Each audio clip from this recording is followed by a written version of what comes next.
I have a good friend who up until recently was the pastor at University Lutheran here, whose last name was Schaefer. So Schaefer was the term. Or in Norwegian, I understand the word for pastor is Preston. And I had a colleague in Minnesota whose last name was Preston, and he went and served in Norway for a year, swapping parishes with a pastor there. So he was Preston for a year. But smuts on, no, that we won't go there. But at any rate, as we think about language and roles, I think it's difficult for us today in our more urban environments to really latch on to this idea of sheep and shepherds. And in fact, in our our highly charged political environment, right? Don't be such a sheep. Don't be such a sheep. And what is Jesus telling us today? Be a sheep. Be a sheep. That's not easy for us, is it? There was a great scene in the show Ted Lasso where one of the characters was going for a photo shoot. She's a model. And she had to choose for this photo shoot whether she would be a panda or a lion. And everybody said, you gotta be a lion. Except, of course, for Ted Lasso, who said panda. But that's not really our image, is it? If we are a sheep, we want to be the tough sheep, right? The one with the tattoos in the corner, right? That's by themselves and fights off the wolves and takes care of business. Except that's not really what sheep do, is it?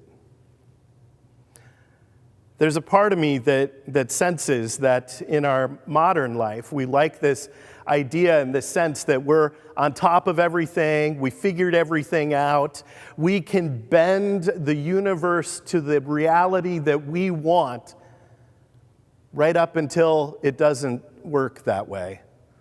And then suddenly we can feel lost and afraid, uncertain as to what to do next.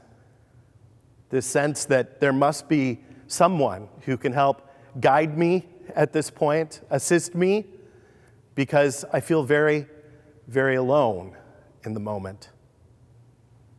Do sheep do well when they're alone? They don't do real well when they are alone. A couple weeks ago, I saw this video that was just fascinating. It was a drone must have shot it. It was several hundred feet off the ground. And at first you couldn't tell what you were looking at. It looked like those videos of birds that you will see that fly in those amazingly large flocks, and they kind of zoom and move like this all together. But after a minute, you realize you're looking down at sheep doing the same thing. And as you look more closely, you could see that there are 3 dogs running like chickens all over the place, getting all of these sheep to go up against this fence that you can't see and through this gate into the next pasture. This franticness, but this moving of a flock from one place to another through a narrow gate. Now, when we think of this image in the text today, it's a little bit different than our modern world, although there are plenty of voices in our world today that would say that the world is scary and dangerous. You should lock your door, turn off the lights, and do all kinds of things to secure yourself and your family. But as a general rule, we don't have the same kinds of fears and worries that those who have gone before us have had at various times and places. But in this text, again, not the image of the lone sheep, right? It's not really a thing. Lone wolf, perhaps, but not lone sheep. And that they are to be protected. This idea of sheepfold, we know what that means, but it's like a, how old is that word kind of word, right? This idea that sheep would be enclosed in a space where they could be protected. And that the gate keeps them in or out. And you notice in the text, it's either way. They go out to pasture, they come in for safety. It's both. It's not that they're being kept locked up, but there is someone who watches the gate. There is someone who guards the gate. There is someone, as Christ says, who is the gate. I watch a certain amount of soccer, and it's interesting to me how in different languages they have different words for different positions. In German, the goalie is called the Torwart. The one who guards the gate is in some ways what the word means. The one who stops and protects. This one who saves what is behind, right?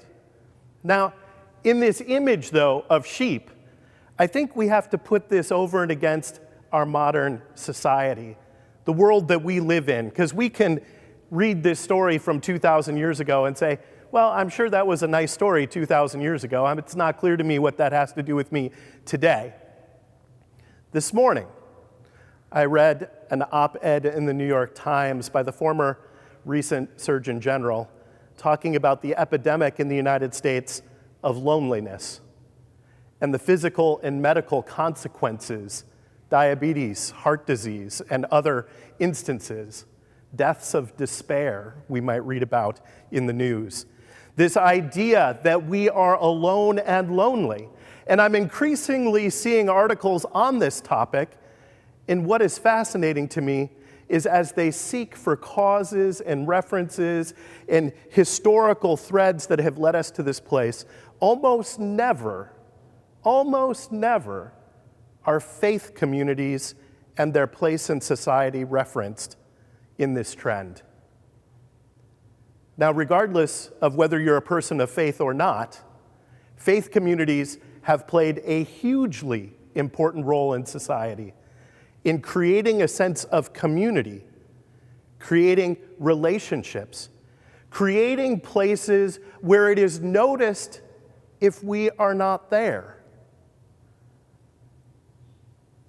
There aren't a lot of places like that. Not very many at all. The sense of these places that keep track of us. This idea that a sheep in a flock is something that we ought to aspire to, because having a flock is healthy for each of the sheep. The sheep alone is at risk, is vulnerable, is lonely, is hungry, all of those things. Now, is the flock perfect? Haven't spent really any time with sheep, but I'm guessing no. And any congregation or faith community or grouping of people often has people in it. And people sometimes are challenges and blessings and work in being together. But in today's text, I think the thing that I would leave you with is that idea that it is good to be in a sheep in a flock, that Christ, the Good Shepherd, watches over the flock, and that while that may not level out all the bumps in this life, it gives us a place to retreat. It gives us a place to be at peace. It gives us a community that cares. It renews our souls. It strengthens our bodies. It's an opportunity to realize that bending the entire universe to our vision of our own future is often not within our own two hands to accomplish. And yet with Christ, we can still be at peace with today and the days to come. Amen.